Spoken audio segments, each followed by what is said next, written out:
But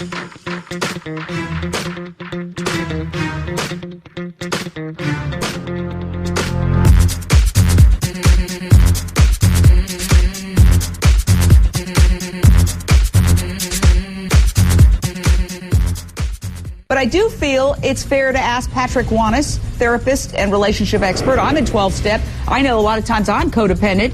Well, the first thing, Jane, is that all women are highly intuitive and perceptive. They sense when something's wrong. It's a gut feeling that there's an affair or something else is going on. There's something else happening, number one. Number two, a lot of women tend to stand by their man, particularly if the man and the woman are both in the public eye. Elliot Spitzer's wife came out and said, you know what, I think I'm to blame. I'm inadequate. I didn't look after him sexually. Welcome back to In Session in Arizona versus James Ray. Well, it's one thing to write that in a letter. It's another thing when you look at the testimony when he was dissuading people from getting out of the tent, out of the sweat lodge when they said, I'm sick, or that person over there is sick, or you're coming out and you're saying, look, I think I'm going to die.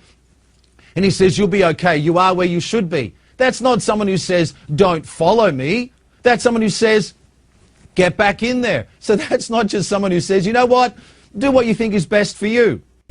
Look, Ainsley, this is really sad because Lindsay Lohan's problems just don't stop. The trouble keeps going. She's had multiple DUIs, been in rehab 3 times. She's about to get out in a week's time. She still hasn't been healed because no one's gotten to the root cause of her issues, which is her dysfunctional relationship with her mother and father. Her mother and father need to forget about themselves and think about really helping Lindsay Lohan. So what lessons can we learn from celebrity parents' mistake? Dr. Patrick Wanis joins us now from LA. Good morning to you, Patrick. Nice to see you again. How do you stay favourable to your children without failing as a parent? Because we all want to be in that space probably. It's a difficult one. That's a very good question. I notice you use the word favourable. We need to understand, number one, that this is not a popularity contest. You're not out to become your child's friend. You're not out to seek their approval. However, what you should be trying to do is raise them to their full potential and gain their respect. And you're not going to do that when you're trying to be their best friend. Every time you show up 2 hours late, I told you. Good point. Imagine if your fans showed up late to your concert. I probably wouldn't even sing. I'd be like, what? Why? Why wouldn't you perform if I was a fan and I showed up late? Because I'm telling you what? I don't care about you. I would like an apology. But you see, Ben, but that we can't. See, yeah, that's no. But you know what it is that right now. You see, right now, if I say it, it would be like because Ben told me to say it. No. I wish. Yeah, but I need both. Okay, hold on. He knows that. You know our part. Everyone, relax, Ramon. Relax. There's something important here. There's 2 things. He's telling you, for me to feel the apology, I need to hear it. You're saying, I want to do more than that. I want to show it to you. They're both very important. But always start with what the person says. But Ben knows that already. He knows that. He doesn't know that. He's just asking you. Listen to him. I don't know it. Listen. If you're not able to say it, then I know it even less. I apologize, Ben. We apologize. You know what I'm saying? Charles Manson was raised in the prison system.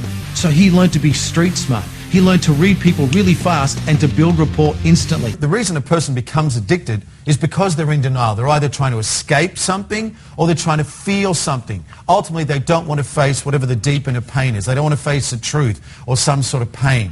Britney is dominating K-Fed here. She's literally emasculating him when she reaches right down and grabs him. She always seems to be in charge and in control of this relationship. Some of Tom's detractors found the photos staged and impersonal. He isn't even fully turned into her. He's reaching out to her, but his left leg is all the way back, which means there's a gap between them. There's a distance. And the younger you are, the more you have to scream to get attention. That's right. But no one listened to her, no one gave her attention, and she's experiencing the same thing because she subconsciously believes that she doesn't deserve to be heard because no one heard her when she was a child. And as an adult, that's very frustrating. So she's living out again her story as a child. True or not? Yes.